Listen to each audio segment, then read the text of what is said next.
La légende, monsieur Alex Doyon, comment ça va? Ça va super bien, puis toi? Ça va super bien. Alex, on entend beaucoup parler de toi. Tu as commencé dans la MLM, Ouais. tu as bâti ton entreprise là-dedans, puis ensuite, tu es allé dans la crypto. Pourquoi la crypto? Ça s'est fait weird parce que dans le fond, moi j'étais en marketing des réseaux, puis quand tu es en marketing des réseaux, tu rencontres plein de gens, puis tout ça. Fait que j'ai pas fait la transition tout de suite vers la crypto. My only way out, c'était comme sales, tu sais, parce que j'étais bon là-dedans, puis j'avais pas vraiment des bonnes notes à l'école, puis ça me tentait pas de retourner à l'école. J'avais 18 de quater, fait que tu veux faire quoi avec ça, tu sais? Fin 2016, début 2017, j'ai un de mes amis qui m'appelle, puis il me dit Alex, faut que t'achètes du Bitcoin, ça va monter à 100 000 un jour. Aujourd'hui, on recule, puis we're at 100K, fait que c'est comme he was right, mais je pense même pas que lui-même il pensait que ça s'en allait là, mais. Si tu devais reculer en arrière et rencontrer une jeune Alex qui commence dans le crypto, exemple, quel conseil tu donnerais pour avancer plus vite? Probablement que j'aurais scale mes ads plus vite. I was afraid of losing money. Puis aujourd'hui, on dépense 300 000 par mois en pub.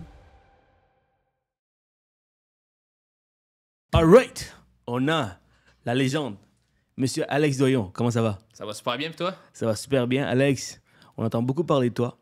Pourquoi? Parce que récemment, je suis rentré dans le monde digital, dans le monde de high ticket, closers, setters. J'ai jamais entendu ça de ma vie. Je suis un simple courtier hypothécaire, un extraordinaire courtier hypothécaire dans le commercial. Mais je connaissais pas ce monde. Mais du moment que je commence à engager du monde pour mon événement, ça, on entend toujours parler d'Alex. Ah, Alex. Je dis, OK, je sais ce gars-là. Et il venait au gym avec moi, Yep. au même gym. Yep. On s'est jamais parlé. Non. Ça fait des années que je te vois sur les réseaux. Je pense que tu as commencé dans le... En fait, tu sais, tu as commencé dans la MLM. Ouais. Tu as bâti ton entreprise là-dedans. Puis ensuite, tu es allé dans la crypto. Alors, tout un parcours, Alex. J'ai hâte de t'entendre. Et je trouve ça dommage qu'on n'a jamais eu la chance de parler au gym. Puis pourtant, on se voit, je te voyais de temps en temps, tu vois. Yep. Alors, comment tout va bien? Absolument. Yeah. On était les deux très focus au gym. Je pense qu'on a la même mission. Quand on va au gym, on parle pas. Fait que, effectivement, j'ai de la misère de voir des gens qui discutent beaucoup. Ouais. Moi, je rentre 45 minutes, 1 heure max. Done deal. Done deal. Je fais mon workout, je décalisse. Ouais. C'est un peu That's the plan. ce que je fais au gym. Mais je suis bien content qu'aujourd'hui, on se reconnecte. Merci d'être là. Je sais que tu t'habites pas mal loin. Ouais. Aujourd'hui, c'est la Saint-Jean. Ouais, ça a bien été. Free traffic aujourd'hui. Aujourd'hui, c'est la Saint-Jean. Alors, Ouais. c'était La beau. Saint-Jean. Hey man, ça fait longtemps que je suis ici. Ouais. Alors, merci encore. Plaisir. Merci Yes. à toi. By the way, super nice qu'est-ce que tu fais. Puis j'entendais des bonnes choses de toi. Puis moi, je suis vraiment excité de ton événement qui s'en vient. Là. Fait que, Oh yes, baby. Can't be there parce que c'est mon mariage. Ok. Puis on a la lune de miel après ça. Puis bon, c'est juste mauvais timing. Mais honnêtement, moi, je vouch pour ça, les gros événements d'affaires au Québec. Je pense que c'est quelque chose qui me manque. Ouais. Aux States, il y en a plein de bons. Ouais. Mais au Québec, on n'a jamais eu quelqu'un depuis les 10 dernières années, autre que les événements qu'on avait, moi personnellement, que je connais dans le network marketing. On n'a jamais eu d'événements d'entrepreneurs sharp, tout ça. Puis juste les speakers que tu fais venir, je pense que ça va être comme... Bien sûr, j'ai commencé ça l'année Nice. passée. Je sais pas si tu connais un peu mon histoire au niveau de l'événementiel. Non. J'ai commencé ça l'année passée parce que justement, Ouais. pour la même raison, il n'y a pas ce genre d'événement Ouais. grandiose. Toi et moi, probablement la même chose. Tu vas souvent aux States, right? Ouais. Si tu as été avec ACN, probablement que tu allais beaucoup aux States pour des conférences et tout. Et je voyais tout le temps des grandes vedettes dans le monde de l'entrepreneuriat qui vont speak comme conférenciers vedettes. Et des fois, je tombais sur les Tony Robbins, sur les Patrick Bet-David, les Ryan Serhant, les Gary Vee, Ed Mylett. Puis là, je suis content un peu, mais tu sais, comment ça ici, au Québec, on n'a pas ce genre d'événement? Surtout le fait qu'on est la deuxième ville, économiquement parlant, on est la deuxième plus grande ville au Canada. Ouais. Il y a de l'argent. Ouais. Il y a de l'argent. Alors, le fait qu'il n'y en avait pas, c'est la raison pour qu'on sort dehors. Et mon objectif, c'est que Elevate, le nom de mon événement, ça s'appelle Elevate. Je veux que ça devienne la vitrine internationale au niveau de l'événementiel où les gens de l'extérieur, ils viennent pour cet événement. Donc, et aussi, c'est facile de vendre au niveau de la ville parce que Montréal est quand même une belle ville touristique et une très belle ville touristique. Donc, je pense que j'ai fait un bon move. On était 900 personnes l'année passée. On a eu Ryan Serhant, Daniel G, Olivier Primo. Je fais un mix du monde de Québec, du Canada et de l'international. Cette année, on a Andy Elliott.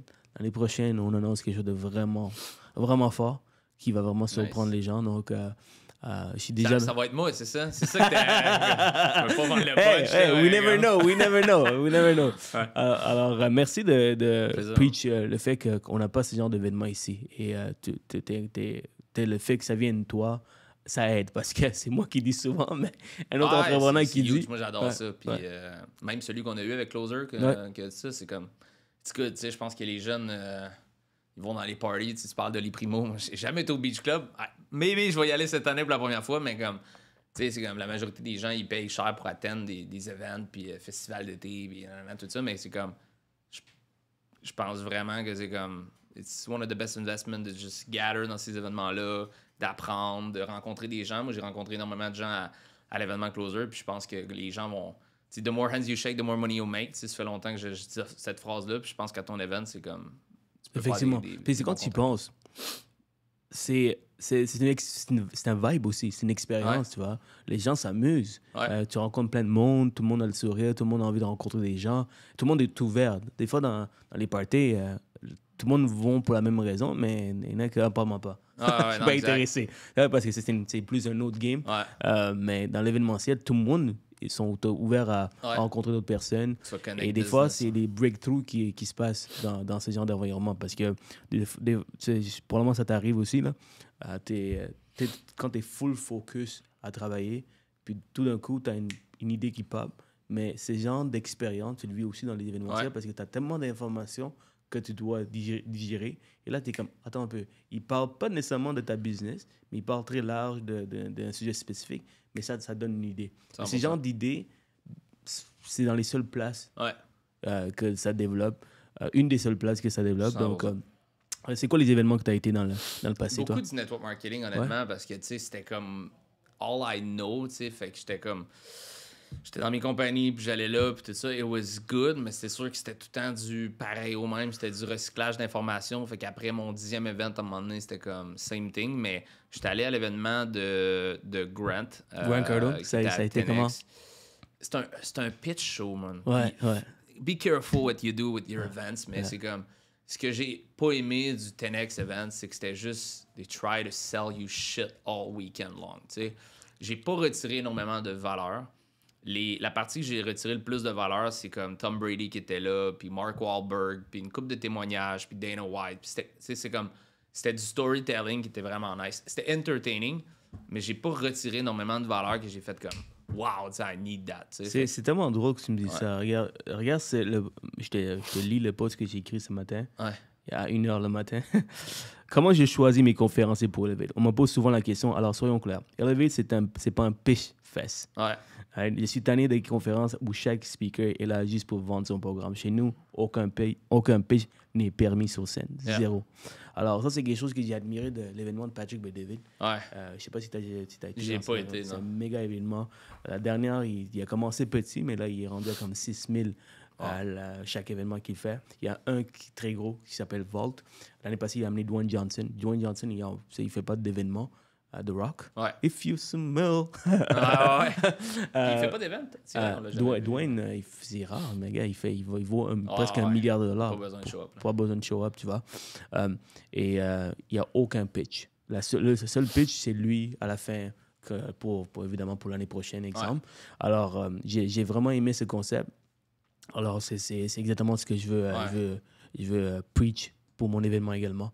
Ouais, Donc, t'as bien raison. C'est qu'à un moment donné, si les speakers, ils ont une intention derrière, c'est-à-dire vendre, évidemment, ils vont pas te partager tout ce qu'ils savent. Non. Donc, ça devient moins intéressant. Puis toi, comme organisateur, eux, ouais, ils vont peut-être préparer 1 heure par semaine, 2-3 heures par semaine pendant 3 mois.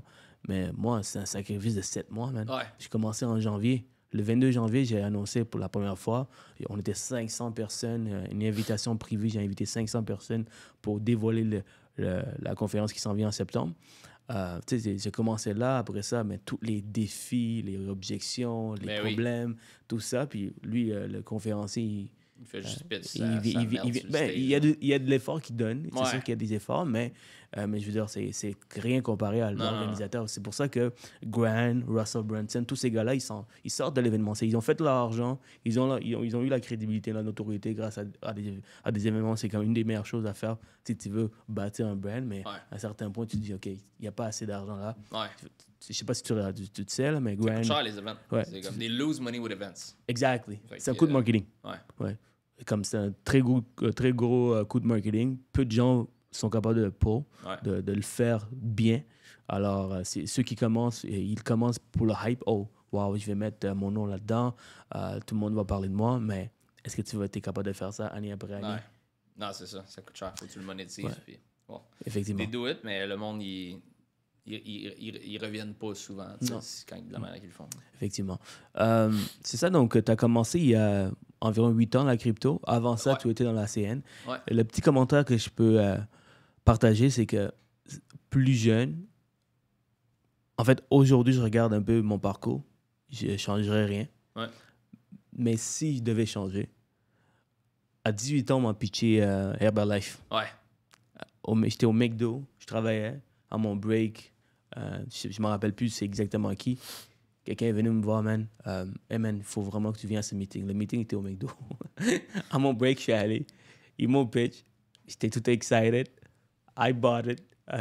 $500. Le lendemain, j'ai demandé un remboursement. Ah, ouais. Et honnêtement, parce que c'était mal fait. Ouais. C'était mal fait. Sur le coup, j'étais motivé. Ouais. Mais après, j'ai pensé à ça. J'ai pensé aux répercussions, les gens je vais harceler pour qu'ils rentrent aussi. Ouais. Donc, je ne croyais pas nécessairement au produit. Ouais. Mais si quelqu'un m'aurait bien approché et que j'ai vu quand Alex Doyon d'aujourd'hui, plus jeune, c'est aux jeunes, tabarnak, man, il y a du succès, tu vois. Il y a de la valeur derrière, il y a du contenu derrière. Il peut apprendre tellement de choses juste avec sa façon de voir les choses, tu vois. Ouais. C'est sûr et certain que je serais embarqué parce que c'est tellement une belle expérience. C'est la meilleure école. On en parlait tantôt, justement, un petit peu à l'extérieur. Puis j'en parlais avec ta team. Puis je disais, c'est probablement la meilleure expérience de vente. Que j'appellerais pas ça de la business. Parce qu'à cette heure que j'en ai une business, je réalise que quand tu fais du marketing de réseau, t'as pas grand-chose à gérer. Là. C'est comme une couple team partner, puis comme back office and shit. Mais c'est pas vraiment une expérience d'entrepreneuriat, mais c'est vraiment une belle expérience de vente. Puis c'est un tough sell. Tu sais, c'est comme, mettons, après avoir fait du remote closing, puis les leads ils arrivent réchauffés sur ton appel, le network marketing, c'est du cold pitch. Tu approches des gens, puis ils savent même pas c'est quoi le produit. Tu les invites dans un McDonald's, puis tu leur expliques pour la première fois quelque chose qu'ils ne savent même pas que ça existe. Puis là, il faut que tu leur fasses sortir leur carte de crédit pour les inscrire. Puis il y a du remorse buying 24 hours later. C'est comme, I don't want to do it. Puis là, il faut que tu recloses sur la vision, puis tout ça. Fait que c'est comme, ça a été vraiment dur. Mes 2 premières années, j'ai pas fait une scène, mais moi, je voyais justement la vision. C'est comme, one day, je pourrais être comme le gars on stage que je voyais des events, tu sais. Fait que j'ai juste stick to it, believe in it. Puis pas que j'étais pas bon dans rien d'autre, mais comme, tu sais, je t'avais parlé tantôt, j'avais dit dans un autre podcast, je voulais être vétérinaire, parce que j'aimais les animaux, mais j'avais 18 de coteur, fait que tu veux faire quoi avec ça, tu sais? Fait que c'était comme my only way out, c'était comme sales, tu sais, parce que j'étais bon là-dedans, puis j'avais pas vraiment des bonnes notes à l'école, puis ça me tentait pas de retourner à l'école. Fait que j'ai comme stick to it, mais ça a été tough. Mais n'importe qui commence aujourd'hui à 18 ans, en travailler d'un Tim Hortons, exemple, ou d'un McDonald's ou whatever, ou faire du network marketing, even though que je sais pas s'ils vont faire énormément d'argent, la skills game que tu développes quand tu fais ce genre de business-là, c'est comme insane. Après ça, tu peux aller vendre n'importe quoi. Puis il y a beaucoup d'entrepreneurs au Québec, by the way, que comme plus que tu t'informes de eux, puis tu commences à jaser, puis tu apprends à les connaître, puis là, tu te dis, j'ai fait du network marketing, c'est comme, moi aussi. Puis je me rends compte que c'est comme, at higher level, la majorité des gens qui ont des grandes business, puis tout ça, tu leur parles, puis ils ont tous commencé par le marketing des réseaux. Ils en ont tous fait un peu, peut-être pas toi, c'est pas comme tout le monde, mais il y a beaucoup de gens que je fais le saut des comme, tu l'as fait toi aussi, puis c'est comme, Puis aussi, ça te permet de développer ton people skills, right? Ouais. C'est vraiment un people skills, le work marketing. Ouais. Et là, aujourd'hui, tu as une trentaine de personnes, il faut vendre la vision, il faut être les leaders que tu as besoin d'aide pour eux. Ouais. Tout ça, ça te développe dans cette expérience. Donc, c'est ça. Donc, le petit regret que j'ai, c'est peut-être avoir embarqué parce que je serais peut-être encore meilleur aujourd'hui. Mais Maybe.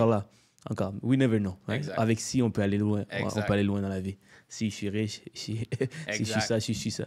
Alors, OK, mais par la suite, tu as fait la transition vers la crypto. Pourquoi la crypto? Ben, ça s'est fait weird parce que dans le fond, moi, j'étais en marketing des réseaux. Puis quand tu es en marketing des réseaux, tu rencontres plein de gens. Puis tout ça. Fait que j'ai pas fait la transition tout de suite vers la crypto. Parce que moi, la crypto, au début, c'était plus comme.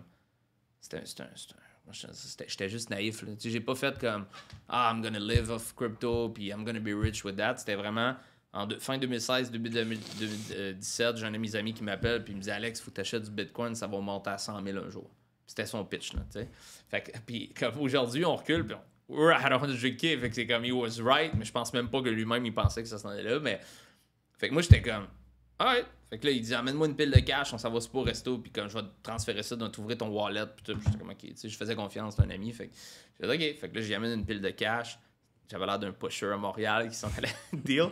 Fait que là, j'arrive là avec le cash, il m'ouvre un trust wallet, il me transfère mes bitcoins, parce que ça valait comme 2000$ chaque, tu sais. Fait que j'en ai acheté une coupe. Puis honnêtement, je savais aucunement ce que je faisais. Là. Comme, j'avais pas quand vendre, je savais pas quand acheter. Je me suis fait scam. Comme j'ai perdu 7-8 bitcoins dans des bots de crypto. Puis des affaires que c'était ma. Tu sais, les genre double your bitcoin in 90 days. Là. Comme moi, alright, let's do it. T'sais. Fait que. Fait que j'ai fait tout ça. Puis, turns out que bitcoin est monté comme à 20 000 7-8 mois plus tard. Fait que là, moi, j'étais comme. Shit, let's go. Comme je magasinais les yachts, là, tu comprends-tu? Là? Moi, tu fais partie. Là. Moi, il m'avait dit 100 000. Fait que j'étais comme, hey, I'm a millionaire, tu sais. Finalement, 20K, paf, back to 3K. Fait que j'étais comme, alright, just gonna hold on to it parce que ça vaut plus rien, anyways.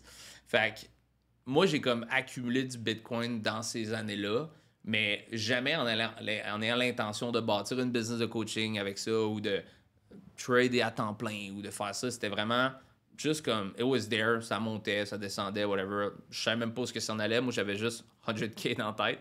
Puis, je faisais encore du network marketing jusqu'à COVID. Fait que j'ai comme... Jusqu'au COVID, j'ai continué à faire du network marketing.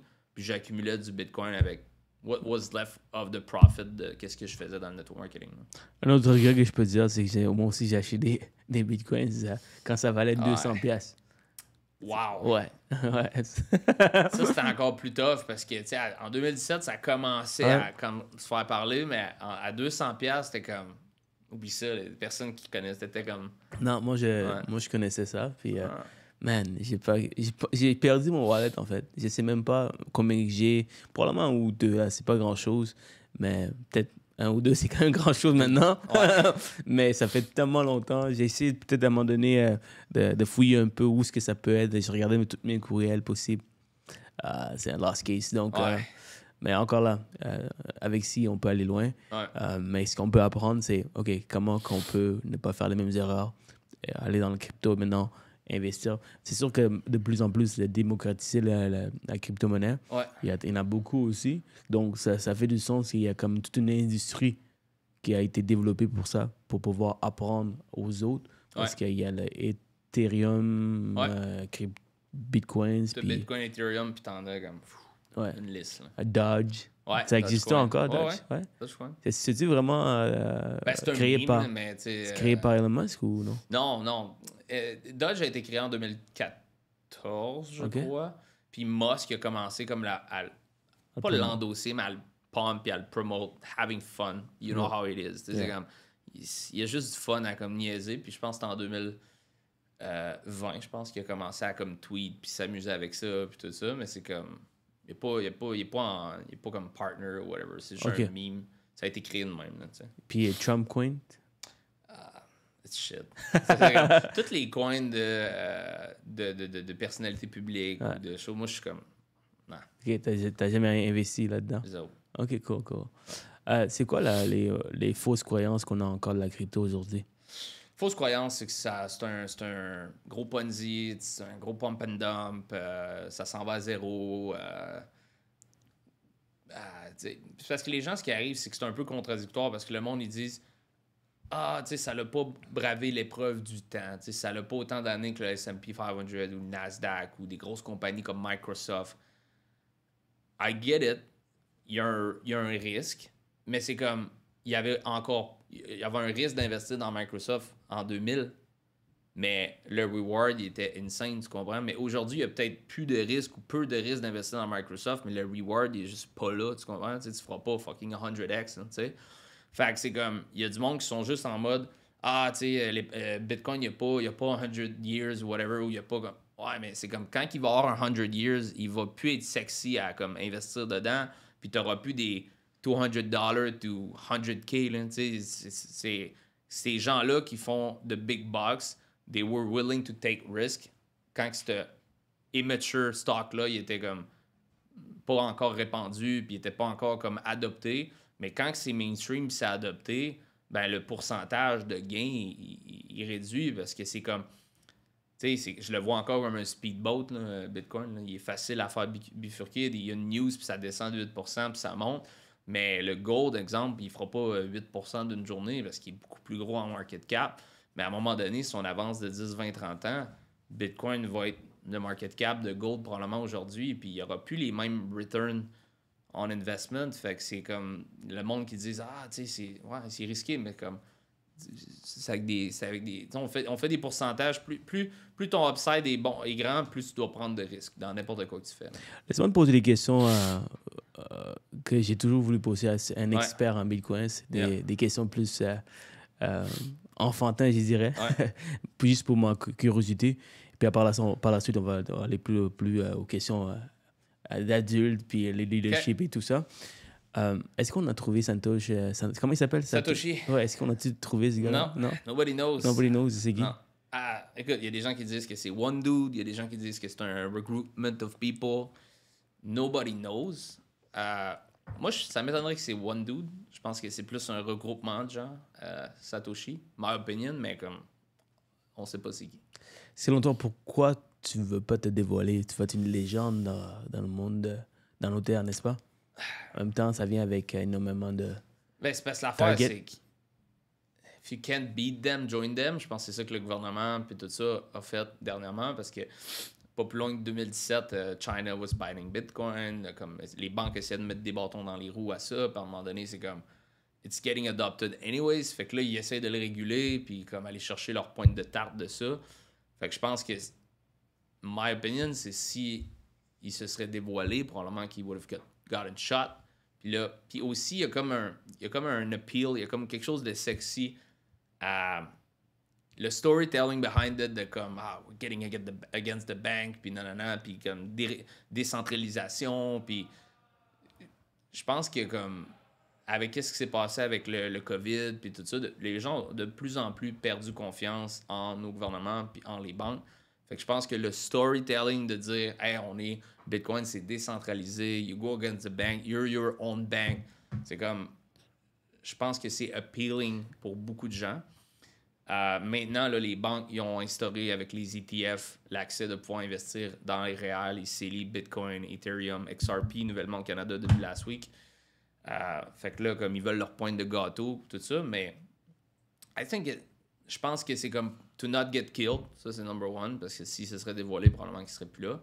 Puis deux, je pense que le story behind it, on ne sait pas c'est qui. Certainement, ça pique la curiosité. Ouais. Puis l'autre chose, quand tu parles de décentraliser, et présentement le gouvernement essaye, pas mal tous les gouvernements essayent de mettre leur nez dedans, qu'est-ce qu'ils ont fait? Est-ce qu'ils ont réussi à le faire, c'est-à-dire de centraliser, de gouverner, de régulariser?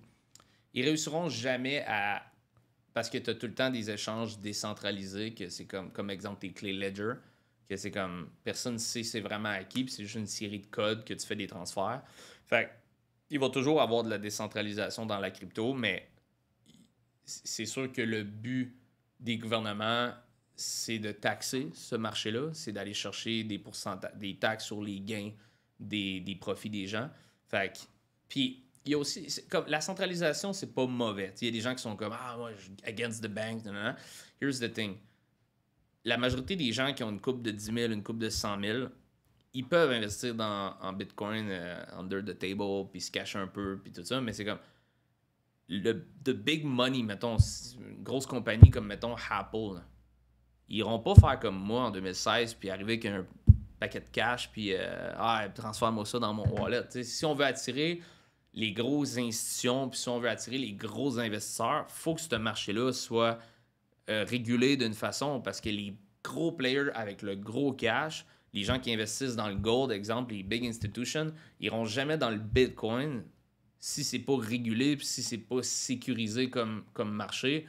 Fait en ce moment, c'est ça qu'ils cherchent à faire. Ils veulent faire de ce marché-là qu'ils le rendent plus mature, mais ils n'ont pas le choix de centraliser tout ça parce que les grosses institutions, ils ne rentreront pas comme nous, on rentre avec des plateformes d'échange. Je prends une des façons de centraliser, j'imagine que c'est avoir leur plateforme pour pouvoir transférer les bitcoins à travers. À travers BlackRock, Fidelity ou comme des partners que tu achètes. Au lieu d'acheter le bitcoin lui-même puis de le détenir dans ton wallet, parce qu'il y a tout un risque de hack, tu peux te faire voler, etc. Ben là, quand tu achètes des contrats chez BlackRock, comme l'or un peu, tu peux le posséder physique ou tu peux acheter des contrats via BlackRock, Fidelity, peu importe, les ETF qui appellent que tu peux acheter de l'or via un contrat. Tu possèdes l'or, mais tu ne possèdes pas physiquement. Ben là, le Bitcoin, il y a ça. Fait que, au lieu d'acheter le Bitcoin lui-même et de le holder, Apple, mettons, pourrait dire, ben, moi, je vais acheter les ETF, mettons, fait qu'ils vont acheter via Fidelity, BlackRock, peu importe le ETF. Puis là, ils vont avoir le contrat qui dit, je hold tant de Bitcoin, mais ils ne posséderont pas le Bitcoin dans le téléphone comme plusieurs personnes. Intéressant.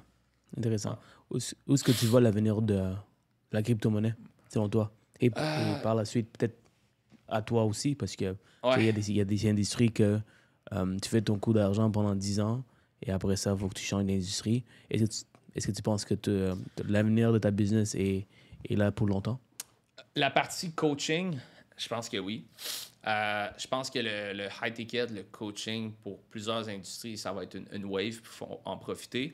Je pense que la chose un peu stupide que je pourrais faire, c'est juste de rely on coaching parce que you never know. Je suis à la merci de Facebook, des ads, je suis à la merci de comme a lot of things. C'est comme il pourrait arriver quelque chose dans les ads que là, je peux plus faire des ads de crypto ou que ce soit, puis c'est comme oh, my business get hurt.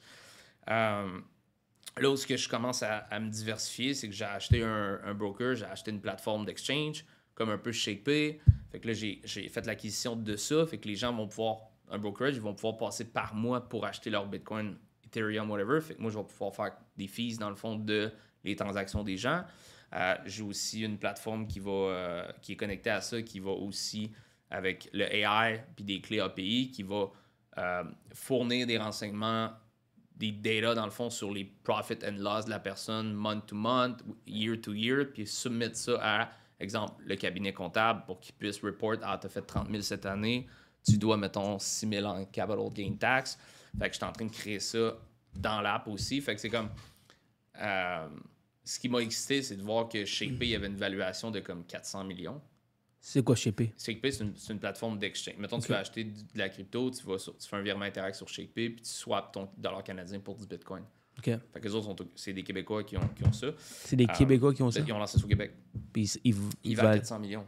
400 millions? Ouais. Fait que j'ai fait, alright, good. Fait que, puis moi, j'ai utilisé pendant longtemps. J'aimais beaucoup ce qu'ils faisaient.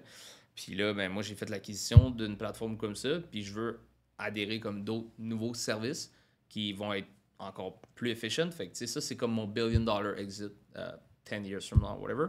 Fait que je vais pas juste... Le coaching, pour moi, ça va être comme être mon comme d'entrée de client, mettons, avec mes ads, tout ça, mais je veux que mon exit soit plus grand que juste le coaching, parce que ça serait un peu immature de juste se fier sur le coaching long term. Puis il n'y a pas d'exit dans le coaching aussi, là. Comme you can't sell a coaching business pour la majorité des cas. Je pense que ça vaut peu, parce que si moi je décide de vendre, c'est ma face, tu sais, c'est comme it's tough to sell. On appelle ça un key man factor. Ouais. Tu as trop de présence. Exact. Il faudrait que tu sors de ça. Puis, je suis déjà plus sorti, mais c'est comme... Ouais, fait que c'est la raison pourquoi que je veux diversifier. Mais la crypto elle-même, moi, je pense que over the next couple of years, ça va être vraiment viral. Moi, je pense que, tu sais, comme mon chum m'avait dit que Bitcoin il allait passer de 2000 à 100 000 en 2017, moi, je dis dans tous les podcasts, we're gonna see a Bitcoin to $1 million, for sure. J'ai pas de date exacte. C'est vraiment dur à prédire la date. Je pense que ça va être dans les prochains 10 ans qu'on va voir un Bitcoin over $1 million. La crypto elle-même, as-tu déjà fait des transactions avec la blockchain? As-tu déjà transigé de la crypto? Je dirais oui, au début. Ok. Je regardais un peu, je pouvais comme mettre... Mais mettons send money. T'as-tu déjà Ouais, comme. ouais. OK. Ouais, j'ai Fait que tout tu sais, fait ça. mettons, moi j'ai mon partner qui est au Panama. OK? Puis des fois, j'y dois des wires de comme 100 000, mettons. Là, un mois, là. C'est comme, pouf, faut que j'y envoie 100 000. Le mess pour y envoyer 100 000. Dude. Genre, pourquoi tu y envoies? Non, non, non. Non, non, non. Là, sa banque à bloc. Return the funds. Ça coûte 1000$ de fees. Comme, ça prend 4 jours à arriver. Comme, les banques sont désuets, man. C'est comme un vieux système qui pue, qui est arriéré, man. Si je veux envoyer 1000$ de Bitcoin, je scanne the address, send, tu l'as dans 30 secondes. Ça coûte 3$, genre, 1$. Genre. C'est la C'est blockchain. le défaut, probablement, ce qui empêche les gens de passer à l'action, c'est sortir l'argent par la suite. Right? Sortir. C'est rendu vraiment plus simple. Ah, Peut-être ok, que c'est- toi, mettons, dans ton temps, tu avais le même problème que moi, que j'arrivais avec le cash, puis là, il fallait que tu sortes en cash, Ouais. puis tout ça. Là, tu t'envoies ça sur une plateforme d'échange, tu vends tes bitcoins, ils te font un virement un bancaire, puis ça va direct dans ton Comme ça? compte, là. Ah, ouais, c'est Aussi vite? vraiment plus simple que c'était. Là. Ah ouais, ok, cool. Ouais, fait Quel que, genre de plateforme que tu peux utiliser pour pouvoir... ShakePay, Newton, Netcoins, puis celle que j'attends mes licences depuis décembre, là, mais ouais, fait qu'on cool. on va l'annoncer. Là, Mais ça va coûter moins cher que les banques quand même, au niveau des frais. Ben, ça dépend lesquels, parce que des fois, il y a des comme Disney, tout ça, c'est no fees, whatever. Là. Je te dirais que je trade pas beaucoup sur des ETF parce que. Non, je parle de sortir l'argent. Exemple, mettons que tu me transfères les bitcoins, moi je veux le sortir en cash. Ah oui, Ouais. surtout en cash, souvent les fees sont très élevées. Là, ou si tu vas dans des guichets Bitcoin, c'est genre 8%. Là. Ouais. Nous, ça va tourner entre 1 et 2%. Là. Ok, Fait insane. que, Ok. ouais, c'est pretty standard, mettons. Là. Fait que, non, c'est ça, Bitcoin, moi, je le vois dans les millions. Je pense que, comme mathématiquement parlant, pas juste moi, là, comme mathématiquement parlant, avec la Fed qui prenne de l'argent, avec l'inflation, tu sais, Bitcoin, ce qu'on le veuille ou non, c'est une réserve de valeur. Là, je veux dire, c'est comme c'est un big hedge contre l'inflation. Là. N'importe qui aurait accumulé du Bitcoin over the last 5 years, il aurait battu des pourcentages de n'importe quel investissement, puis il aurait battu l'inflation. Fait puis la blockchain, je pense que ça va être de plus en plus utilisé. Ethereum, il y a beaucoup d'apps avec des smart contracts qui vont être intégrés dans notre vie, même peut-être dans le courtage hypothécaire, immobilier, tout ça. Les smart contracts, c'est beaucoup avec le AI que ça fonctionne, que comme tu peux comme faire if this happened and this does this, un peu avec le AI, au lieu d'aller voir un notaire, puis que c'est tout peut être directement dans des smart contracts. Fait que je te dis pas que ça va arriver demain, mais je crois que c'est comme ça va être vraiment dans notre quotidien qu'on va utiliser blockchain, des applications de crypto. Là. 2 questions pour toi avant Ouais. de changer de sujet. La première, c'est les clients qui viennent vers toi pour le coaching. Ouais. Pourquoi pourquoi ils viennent vers toi? Est-ce que c'est pour trade du bitcoins? C'est pour apprendre à investir? C'est-tu commencer une business comme la tienne? C'est quoi exactement? Puis j'ai un follow-up question après ça pour... C'est vraiment pour apprendre à se lancer en crypto. Mhm. Comme la majorité des gens qui viennent vers moi, c'est des débutants intermédiaires. Des avancés en crypto, il n'y en a pas beaucoup. Là. C'est pas beaucoup la population. Pourquoi ils qui décideraient de connaît ça. payer un high ticket pour pouvoir apprendre la crypto? Qu'est-ce que tu donnes de plus que de quelqu'un qui va sur YouTube puis après? Écoute, tu pourrais apprendre une base sur YouTube. Moi, j'ai appris une base sur YouTube avant d'avoir du coaching parce qu'en 2016-2017, il n'y en avait pas d'high ticket, ça n'existait pas encore. Ou je connaissais pas ça. L'information sur YouTube, c'est comme un programme d'entraînement. Tu peux aller en ligne puis comme trouver probablement un programme d'entraînement, mais comme ça va-tu être fit à toi? Vas-tu avoir de l'accompagnement? Non. Fait que over the time, c'est comme tu vas faire un peu n'importe quoi, puis tu peux avoir des résultats. C'est mieux de prendre un programme, d'aller au gym que pas y aller pantoute, mais ça sera pas fit à toi, puis tu n'auras pas d'accompagnement, puis un coach qui va dire getting there, keep it up. Ça, il y a dans ton dos, il manque un peu de muscle là, tu vas faire un peu plus de legs, nanana. C'est ça qu'on fait, c'est qu'on va plus. On va faire quelque chose de plus custom, puis on va faire énormément d'accompagnement client, parce que si, exemple, que tu as un programme d'entraînement puis que tu fais l'exercice pas de la bonne façon, mais il n'y a personne qui est là pour te dire comme you're doing it wrong, tu sais.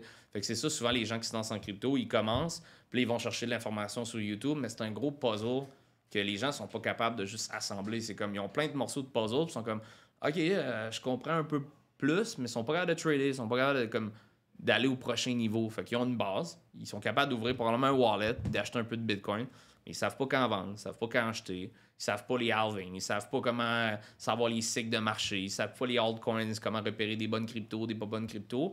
Puis la majorité, ben, ils se font scam. Parce qu'à un moment donné, quand ils comprennent pas, puis ils comprennent pas, ben là, ils voient un pop-up de quelqu'un qui les écrit, puis c'est comme double your Bitcoin in 90 days. Puis ils font comme moi back then, c'est comme, alright, fuck it, mettre un Bitcoin là-dedans, puis là, ils se font rug, puis ils se font scam. Fait que je rencontre énormément de gens qui perdent 2, 3, 4, 5 fois plus d'argent avec des scams que la valeur du cours que moi j'offre.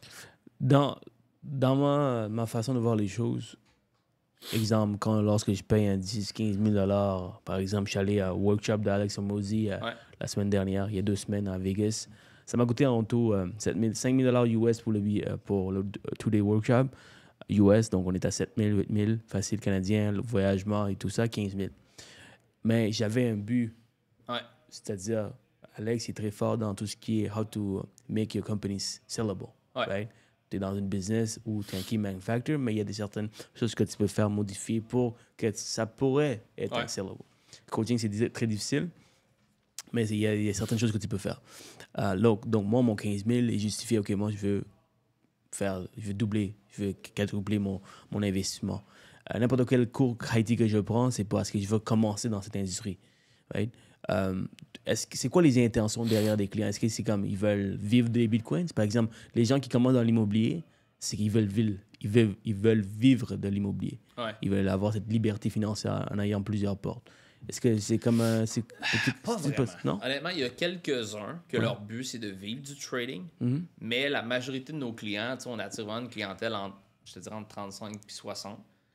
Fait que c'est des gens... Ouais, on n'a pas des jeunes. On a 35 à 60. Ouais, j'en veux pas de jeunes. OK. Les jeunes, 18 ans, la majorité n'ont pas beaucoup d'argent. 2, sont immatures. Puis 3, ils pensent des know-it. La majorité, ils n'ont pas d'argent. La majorité n'ont pas d'argent. Ouais, J'ai entendu beaucoup d'argent. Non, ils n'ont pas d'argent. Souvent, ils sont immatures. Comme exemple, moi, j'étais quand j'avais 18 ans, puis they think they know it all. Yeah. C'est comme, ils vont sur YouTube, c'est comme, je connais la crypto, parce qu'ils ont écouté 3-4 vidéos YouTube. Comme, les plus vieux, on dirait que c'est comme, they know, they don't know. C'est comme, puis ils savent que d'aller sur YouTube, ils vont écouter 1-2 vidéos, ils vont faire... Le temps que ça va me prendre de juste mettre le puzzle en place pour comprendre, j'aime autant payer quelqu'un qui va bien me l'expliquer, puis je vais pas fuck up 100 times, puis ça va me coûter plus cher que 5 000 $ de juste avoir le shortcut que de payer en mon temps puis en mes erreurs. Fait que j'aime mieux cette clientèle-là plus mature, puis ils ont plus de cash. Fait que tu sais, c'est une game de pourcentage la crypto. Fait que tu sais, faire 20% à quelqu'un avec 300 $, c'est not exciting. Mais quand j'ai du monde qui rentre à coût de 100 000, puis là, ils mettent dans le Bitcoin, puis là, ils me disent, j'ai fait 24%. Je suis comme, t'as fait 24 000. Fait que c'est comme, c'est le fun. C'est comme les résultats sont meilleurs, puis le monde sont plus matures. Fait que, je me souviens plus de ta question. Ben, tu as répondu à ma question, c'était c'est quoi les raisons? Parfait, tu m'as répondu. Puis le follow-up question, c'est un gars comme moi qui voudrait lancer dans la crypto. Ouais. Right? Et je veux faire les meilleurs investissements. J'ai besoin de la meilleure plateforme. Ouais. Et si tu devais me conseiller sur une monnaie à peut-être investir un genre de crypto que tu me conseillerais. Ouais. Et ouais, c'est pas mal ça. Donc, ça serait quoi? Meilleure plateforme, ben écoute, en ce moment, on n'est pas là encore. Fait que je t'aurais dit la mienne, mais it's not there. Mais ShakePay, moi, j'ai référé énormément. Comment on appelle ça? SHAKEPAY. OK, ShakePay. Fait que c'est québécois, sont régulés au Québec. Tu sais que les lois au Québec, c'est comme vraiment en tête. Fait que c'est comme... Moi, je les aime beaucoup. Ils sont friendly user. Les fees sont vraiment intéressants. Tu sais, c'est comme... Vraiment pas cher pour c'est vraiment traditionnel, les frais. Fait que ShakePay, mettons quelqu'un qui veut... C'est un bridge, dans le fond, ShakePay, c'est comme passer de ton compte de banque à Bitcoin ou Ethereum. Ils ont juste 2 coins que tu peux acheter, ces deux-là. Fait que je pense que c'est ton meilleur bridge pour passer de ton dollar canadien à ShakePay, Ethereum. Si tu n'as pas max out ton CELI, tu peux l'investir dans le CELI. Tu es libre d'impôt. Tu peux acheter du ETF Bitcoin, Ethereum. Là. Fait que tu peux le faire via ton CELI aussi, Disney, peu importe ta plateforme. Puis après ça, tu as des plateformes d'exchange qui vont te permettre de pouvoir comme trader d'autres cryptos et tout ça. Fait comme, moi, j'utilise BitGet ou Qcoin, qui sont pas mal les deux que j'aime le mieux, qui sont meilleurs en fees, tout ça. Fait que je prends mon argent de ShakePay puis je le ship over vers BitGet et Qcoin. Tes frais vont être moins grands. C'est pas idéal d'acheter sur ces plateformes-là, mais de prendre tes fonds de ShakePay pour pouvoir les trader, c'est comme la pas mal une des meilleures places. Puis après ça, ben, leur coin, ça dépend. C'est comme j'explique tout le temps. Les altcoins qui sont des coins alternatifs. Fait que, mettons XRP, Solana, name it, tous les autres coins autres que crypto, Bitcoin, c'est des coins alternatifs, c'est des altcoins. Moi, je trade beaucoup ces petits coins-là, mais j'ai hold pas beaucoup. Ce que je veux dire par là, c'est que quelqu'un qui veut pas se former, puis qui veut pas mettre du temps là-dedans, puis il veut pas comme avoir un headache d'apprendre comment lire des graphiques puis tout ça, over time, le seul coin que quelqu'un a juste buy and hold puis qui a fait énormément de profit, c'est Bitcoin. Fait que il n'y a pas beaucoup de coins dans les 2 dernières années qui ont surperformé Bitcoin. Fait que pourquoi se casser la tête à juste acheter comme plein de petites cryptos que c'est comme, ils sont juste en train de pump, puis dump, puis pump, puis dump, puis vivre plein d'émotions, puis t'es back break-even, puis in a loss, puis big profit. Fait que moi, ma stratégie, c'est over time, je hold Bitcoin, puis je trade des altcoins pour pouvoir augmenter ma valeur en Bitcoin. Fait que je sais que dans le day-to-day, hier, Bitcoin a fait comme 5%, puis il y a des altcoins qui ont fait 18, 20, 25%. Fait que la meilleure stratégie, c'est de trader, si t'es bon, des petits altcoins, puis le profit que tu fais avec les alts. C'est comme un S&P 500 où quand tout le monde est vert, quand S&P 500 est en vert, comme Bitcoin est en vert, tous les autres alternative coins sont aussi en vert. C'est vraiment très corrélé. Là. Comme quand le S&P Nasdaq va bien, Bitcoin va bien, puis la série de altcoins en dessous va bien. Si le marché traditionnel va mal, Bitcoin va souvent très mal, puis les alts ne performent pas bien non plus. Et une autre, peut-être ça va être vraiment ma dernière question là-dessus. Est-ce que tu donnes aussi un accompagnement au niveau de tes tradings? Par exemple, ils peuvent voir, tes clients peuvent voir, tes élèves peuvent voir, c'est ça? Ouais. Fait que dans le fond, on a... tu sais, moi, je fais des analyses à chaque matin. Fait que Monday to Friday, chaque matin, autour de comme 6h30, 7h, je fais une vidéo de 30 minutes. Fait que moi, je me monitor en train de comme regarder le marché, puis je speak out loud qu'est-ce que je vois, puis si je prends une position ou si j'attends une certaine position. Je fais pas du day trading. Moi, je trade pas chaque jour. Je fais plus du swing. Fait, mettons, je peux prendre des fois, je peux être une semaine sans trader, puis à un moment donné, il y a une opportunité, il y a une zone d'intérêt, puis je place des limites, des ordres limites, mais je le call comme ça, c'est la zone que moi je vais acheter. Tu sais. Fait qu'après ça, le monde, ça leur donne un bon second guess un peu. Tu sais, eux autres, ils font leur analyse de leur côté, puis ils peuvent venir valider un peu avec Alex, il pense ça, puis je peux lui donner des pinpoints un peu de qu'est-ce que je regarde. Puis ça, c'est à chaque matin, fait qu'ils ont ça. Puis en plus de ça, ben, ils ont 16 sessions de coaching par semaine. Fait que nous autres, c'est un peu comme un horaire de cours d'école. Là. C'est comme, t'as, mettons, sciences, maths, tout ça, mais nous, mettons, t'as différents coachs, puis, mettons, le lundi au vendredi matin, 9h, il y a une session de coaching. Lundi au vendredi midi, lundi au jeudi soir, puis il y a même des doubles sessions des fois dans les mêmes heures.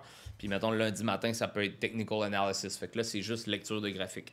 Après ça, mettons, mardi après-midi, ça peut être support technique. Tout le monde qui a des problèmes avec les transferts de fonds, bugs informatiques, ils vont là. Le soir, mercredi soir, ça peut être comme mindset.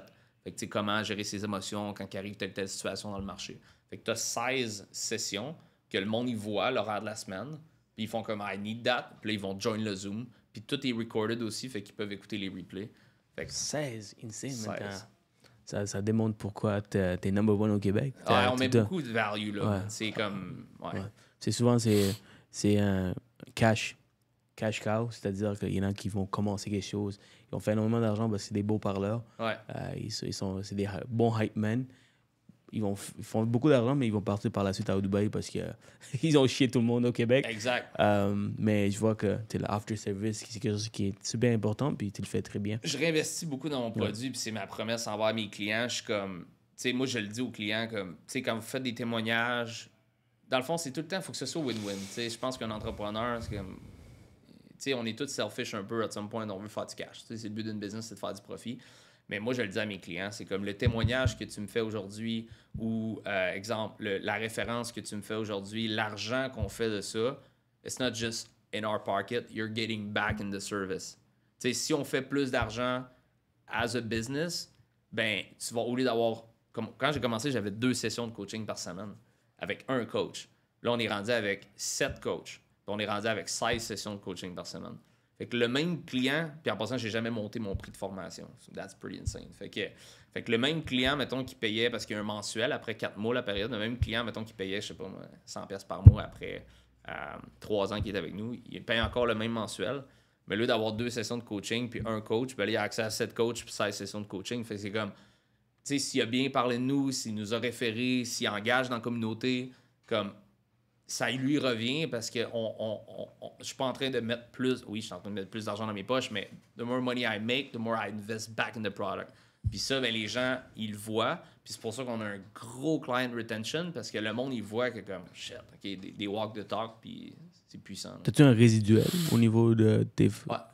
Fait qu'on on a le front-end product qui est le Elite Program à comme around 6K. Après ça, après 4 mois, t'as comme un mensuel que le monde peut payer pour continuer les sessions de coaching, continuer à avoir accès au coach, tout ça. Ou on a un upsell program qui est un programme de day trading. Moi, j'en fais pas, mais c'est Dan, un de mes coachs, qui le fait. Puis ça, c'est over 1 year. Puis ils apprennent Smart Money Concept. Ils apprennent le day trading. Puis là, ils peuvent faire des comptes funded puis tout ça. Mais vraiment, la première partie crypto, tu as soit le programme lui-même ou tu as un mensuel après 4 mois que tu peux continuer. OK. Ben, parlons de ton organisation derrière. C'est ça qui me fascine un peu. Et c'est ma passion aussi, de bâtir un empire. Tu es en train de le faire. Et c'est pas nécessairement une coïncidence pour que tu arrives à une trentaine de personnes. Il y a le succès qui vient avec. Les gens sont attirés par le succès. Évidemment, il y en a qui viennent. Tu m'as parlé de l'événement de Closer où tu as eu une trentaine, quarantaine de personnes qui voulaient rejoindre ton entreprise. Mais il y a aussi une question de culture d'entreprise. C'est une question de leadership, une question d'éthique, valeur. C'est toutes des choses qui sont importantes pour garder un monde derrière. Alors, qu'est-ce qui te démarque de... Qu'est-ce que tu penses que tu fais de bien pour avoir autant de personnes derrière toi? Bonne question. Numéro 1, en tant qu'owner, j'ai fait tous les postes. Fait que j'ai été un setter, j'ai été un closer, j'ai été un coach, j'ai été un sales manager. J'ai tout fait. J'ai fait de la facturation, j'ai fait de la collection de clients. J'ai tout fait. Fait que c'est facile pour moi après ça de build un high standard de role. C'est comme as a setter, I did that. Fait que moi, je veux hire du monde qui peut faire ce que moi j'ai fait ou proche. Closer, mon closing ratio était ça. Je faisais that many calls a day. Ben, moi, j'expecte que le prochain fasse au moins ou presque ce que je faisais. La majorité des owners, souvent, ils vont déléguer trop vite. Puis là, ils vont accepter la bullshit de la nouvelle personne en place. Ah, les leads sont pas bons, mais ils l'ont pas fait eux-mêmes. Fait qu'ils font juste accepter la bullshit de la personne en place. T'sais. Fait que moi, j'ai fait pas mal tous les rôles assez longtemps pour savoir what to expect. Puis après ça, je les ai coachés. Fait que non seulement je les ai coachés, mais je peux comme engager quelqu'un qui coach ça, puis moniteur la personne qui coach le rôle. Fait que c'est comme... Puis même chose pour mon partner Alex, il est dans le tech, puis c'est lui qui gère tout le back-end, puis les ops de la business, puis il a fait tous les rôles aussi, fait qu'il est pas en train de se faire bullshit de comme il manque de lead ou nanana, tout ça. C'est comme we know our numbers, puis on sait nos shit, fait que le monde ne peut pas nous bullshit. L'autre chose, c'est que je paye plus que partout ailleurs. Fait que nos commissions, nos plans de potentiel de faire de l'argent sont plus hauts que partout ailleurs. Puis j'en ai parlé un peu sur le stage à l'événement Closer. Quand je vois, mettons, des entreprises juste payées à commission comme 5 ou 10%, mettons, salary closer, whatever, puis ils mettent pas des bonus sur la table, ben le comp plan, ça drive du comportement, ça drive du behavior. Puis c'est ça que j'ai expliqué un peu on stage. Si tu mets pas de bonus sur la table, ben la personne, c'est comme qu'elle fasse 27 ou 32 deals dans un mois. Tu sais, c'est comme, elle fait 10% de ses deals, puis elle va faire soit 12 ou 13 000, elle s'en fout. Tu sais. Mais si tu as des bonus à 30, à 40, comme des layers de bonus, ben si elle est à 27, puis tu mets un bonus de 2 000 sur la table à 30, elle va te rentrer 3 deals à 6 000 de plus, 18 000 de plus, tu donnes un bonus de 2 000, 13-16. Elle va strike pour son 2 000, tu comprends? Puis en fin de mois, au lieu d'aller chiller le vendredi soir, d'aller souper, ben, elle va faire des deals jusqu'à 7 heures le soir. Fait que tout mon comp plan est tracé, il est bâti pour que ça crée un comportement que le monde... J'ai même pas besoin de le dire en passant. En passant, j'ai besoin de dire à mon monde de fermer la fin de semaine. Comme, j'ai un gars, Jim, il vient de me texter hier, puis c'est comme... Il m'a demandé s'il pouvait prendre congé le 12 au 15 juillet. Le gars, ça fait 1 an qu'il n'a pas pris congé. Puis il fait comme 50 000 par mois. Puis il veut même... Il est juste en mode comme... Il y a tellement d'argent sur la table pour lui qu'il est juste en train de juste crush the number.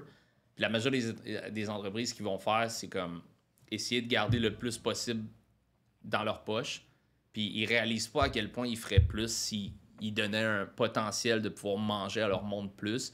Parce que la majorité des owners sont entitled à I make that much money because of me. Tu sais, c'est comme je suis that good ou c'est moi le owner ou tout ça.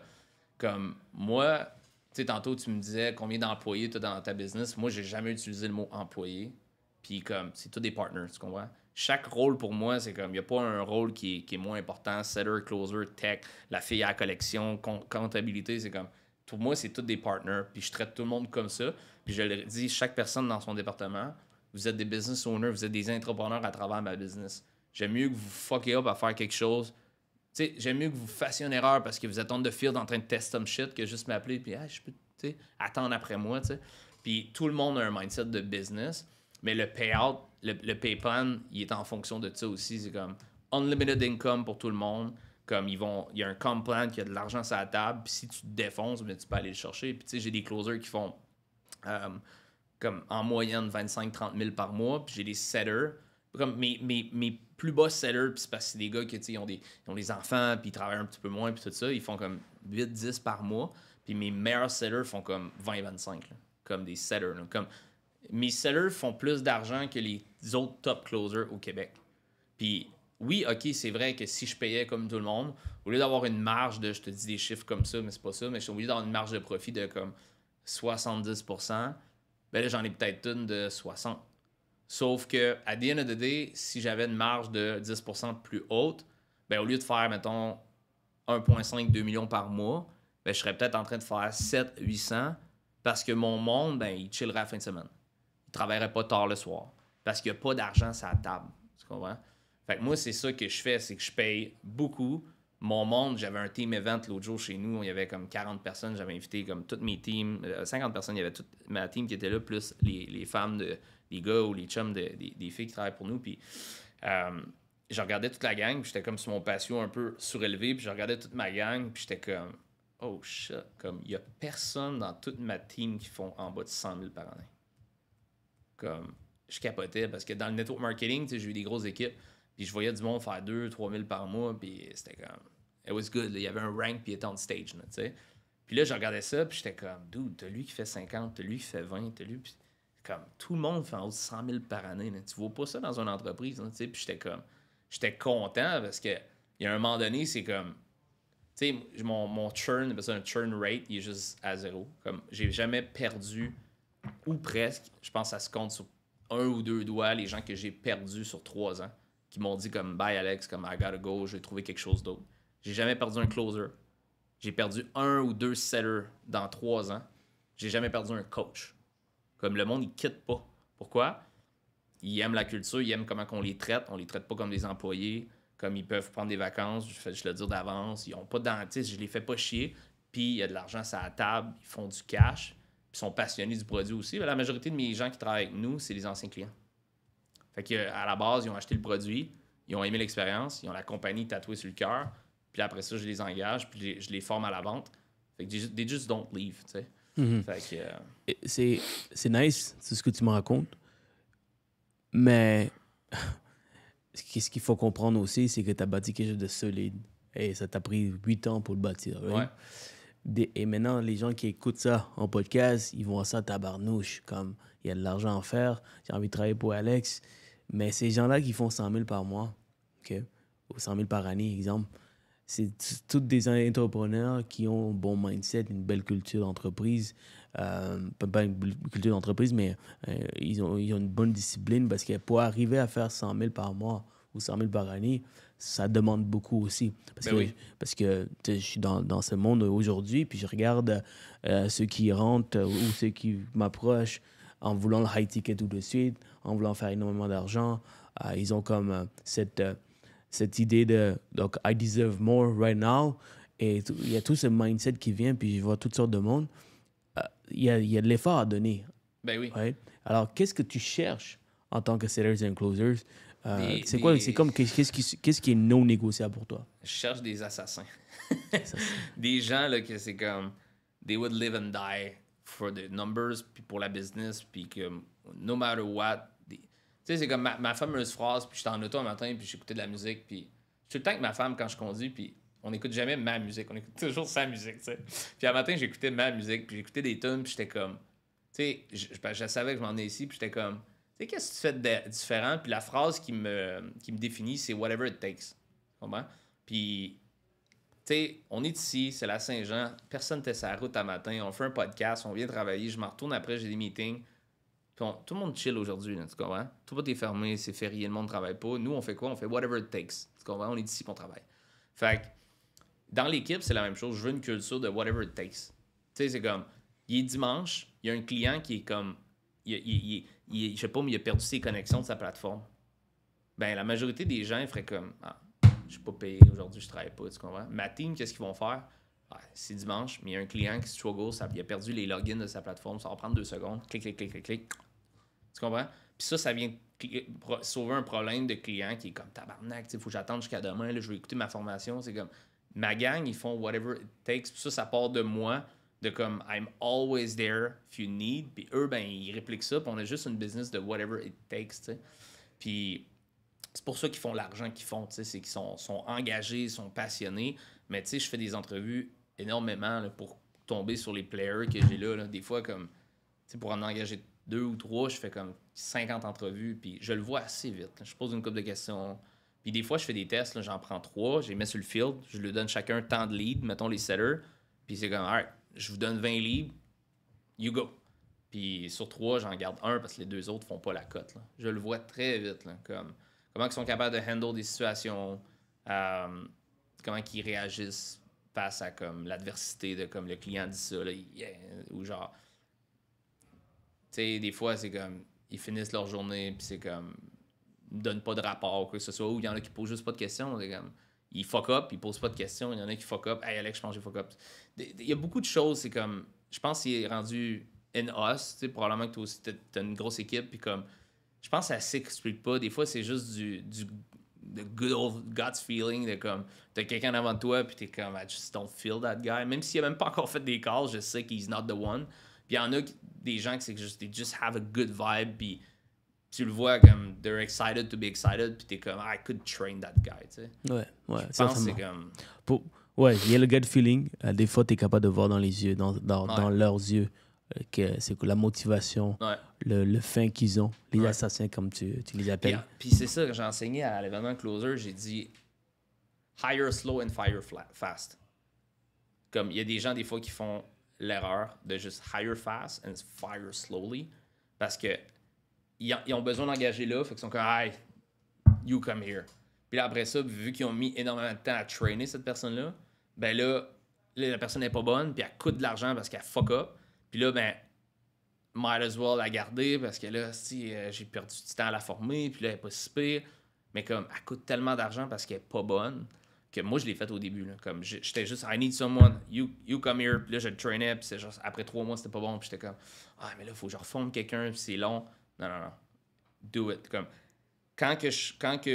moi, j'ai un bench de gens. Là. Comme, quand, mettons, j'ai besoin d'un closer, j'ai un line-up long de même de closer que j'ai déjà fait des entrevues, que j'ai reach out, que je sais qu'ils font la cote, puis que si j'ai besoin, j'appelle le premier sur la liste. Hey, Johnny, ouais, ok, j'ai une place, t'es dispo? Ah non, je suis rendu avec telle compagnie. Good. Number 2, hey, j'ai une place, non, tu veux-tu le tester? Puis je suis pas en train de comme prendre le premier du bord. Là. J'ai fait des pre-interviews. Là. Comme je le dis, là, j'ai pas besoin de toi right now, mais je me bâtis un bench de closer que la journée que j'ai besoin, they're already trained. Là. Comme je les mets dans la formation, tout ça, ils connaissent tout notre système. Puis j'en ai comme, mettons, 4-5 closers que si j'en ai besoin d'un, je fais un call, je l'embarque, puis, man, 30 jours. Là. 30 jours, là, s'il est pas bon, out. Même si, comme, il a dit pas... Non, tu le vois dans 30 jours si la personne est vraiment bonne, qu'elle peut être un A+ player, tu sais. L'erreur, c'est que les gens vont faire le contraire. Hire quick, I need someone, go, prends le premier du bord, puis là, comment tu réagis à cette personnalité que je me dévoile un peu, comment je suis un peu, mais tu sais, il voit tout le temps la bonne chose qui me dit, oh, you know what, je pourrais peut-être comme travailler cette personne, faire travailler cette personne, peut-être que je pourrais changer, parce que je vois les bons côtés de cette personne, mais c'est juste que des fois, ça peut coûter énormément d'argent, énormément de temps. Est-ce que tu as cette Je l'avais au début. Comment tu as... Je pense qu'au début, moi aussi, j'avais des B+ players, mettons, quand j'ai commencé. Parce que plus que tu grandis, plus que tu deviens business A+, c'est plus facile d'attirer des gens A+, parce qu'ils veulent venir travailler là. Fait qu'au début, je suis d'accord, j'avais des B+, puis j'avais une business qui générait des chiffres de B+, mais à un moment donné, quand tu grandis, c'est comme... Tu sais, c'est comme le Canadien de Montréal. Tu sais, au début, peut-être que quand ils bâtissent un line-up, peut-être qu'un Tom Kostopoulos, peu importe si tu connais le hockey ou non, mais mettons, Pas du tout. mettons là, un correct joueur, peut-être qu'il fit dans le line-up quand l'équipe est pas bonne. T'sais. Mais quand l'équipe a grandi, puis là, il y a des first round picks, puis là, ils recrutent, puis là, ils sont rendus qu'une bonne équipe, ben le joueur qui fitait sa 4e ligne, v'là 5 ans, quand l'équipe était pas bonne, ben là, quand l'équipe est en reconstruction, puis il est rendu avec un bon line-up, ben tu le gardes-tu émotionnellement, puis tu prends la place de quelqu'un qui pourrait être bon, puis qui pourrait t'amener à la Coupe Stanley, ou tu le juste kick out parce que tu veux placer quelqu'un qui va t'amener à la Coupe Stanley. Tu comprends? Fait que moi, je suis rendu avec ce mindset-là. De moi, en ce moment, je bâtis une équipe de hockey, puis mon but, c'est d'aller gagner la Coupe Stanley. Puis malheureusement, tu vas pas gagner la Coupe Stanley avec des joueurs B. Tu vas gagner la Coupe Stanley avec des A+, avec une équipe de All-Star. Puis l'équipe de All-Star, ben, off-ice, s'entraînent, sont sa coche, ils mangent bien, ils s'entraînent, ils font du développement personnel, ils veulent plus, ils ont faim, ils posent des questions, tu comprends? Mais moi, je veux plus des... Au stade où je suis rendu, je veux plus des B+. T'sais. Mais quand tu goûtes au steak à 500$ ou à 300$, puis après ça, tu manges celui à 100$, exemple, des fois, peut-être que l'analogie est pas bonne, mais tu sais que comme il y a meilleur. Right? Ouais.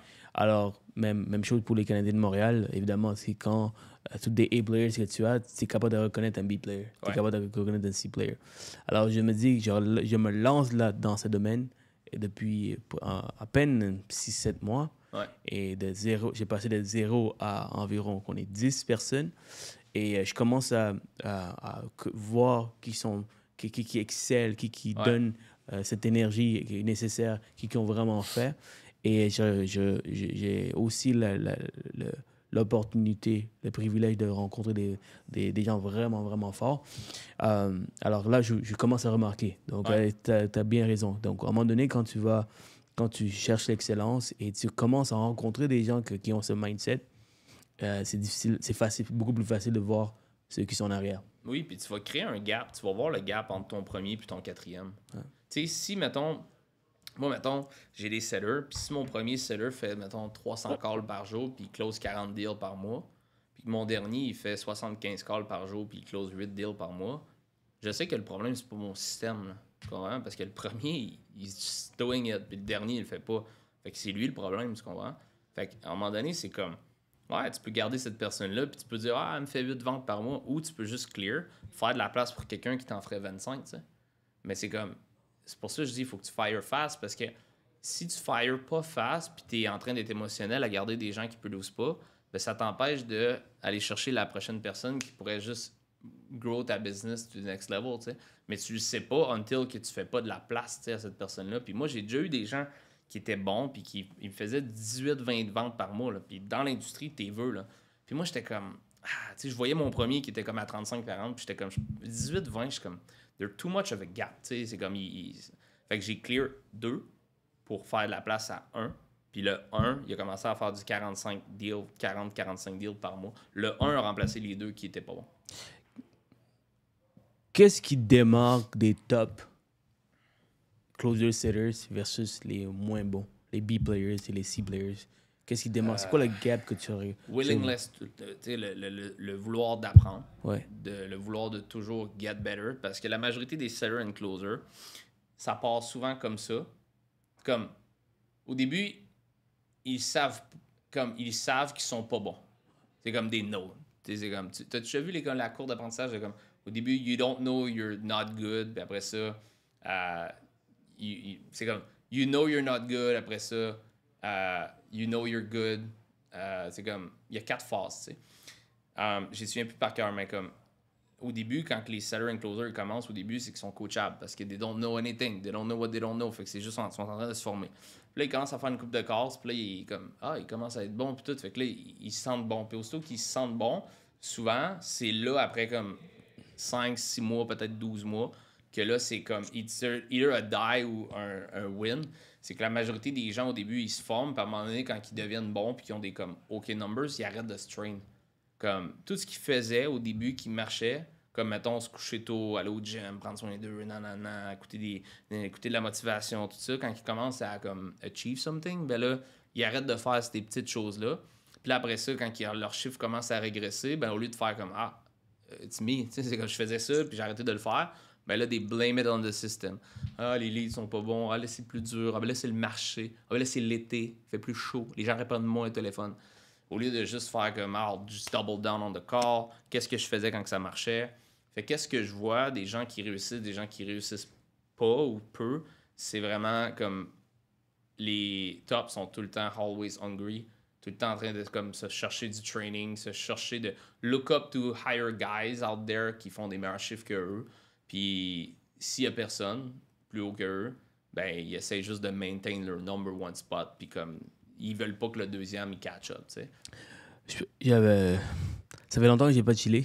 Hier, j'étais à l'extérieur avec deux de mes amis, puis on parlait un peu de notre parcours.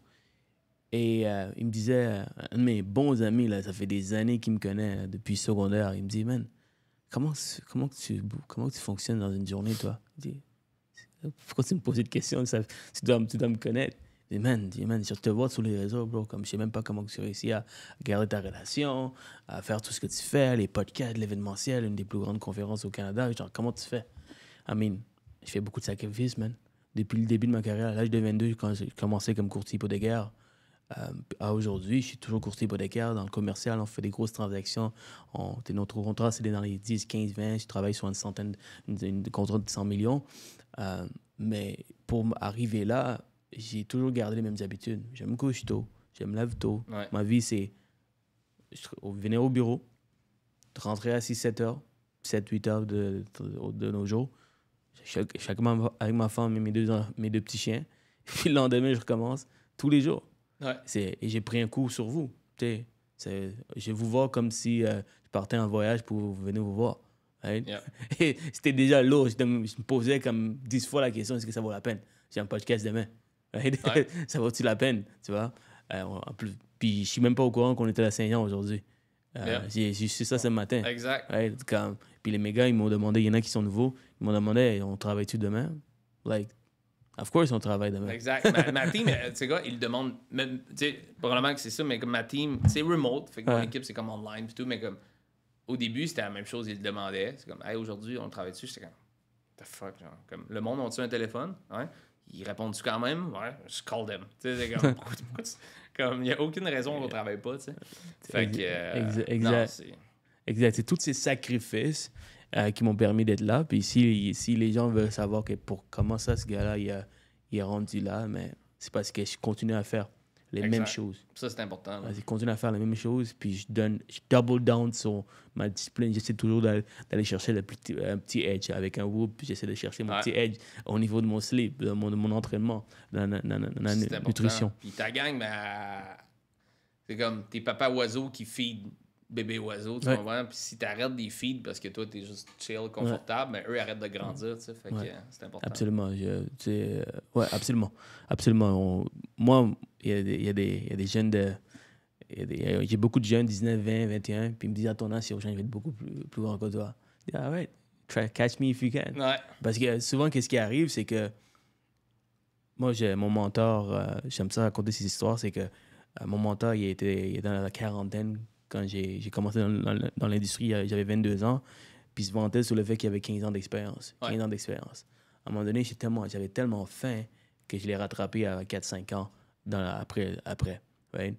Au niveau de mon charisme, au niveau de mon savoir-faire, j'avais le peur de parler devant un public, j'avais un problème de communication, je venais du plein centre de Montréal où on parle avec des slangs, tu me vois parler, tu te dis, attends un peu, ce gars-là, tu vends-tu de la drogue?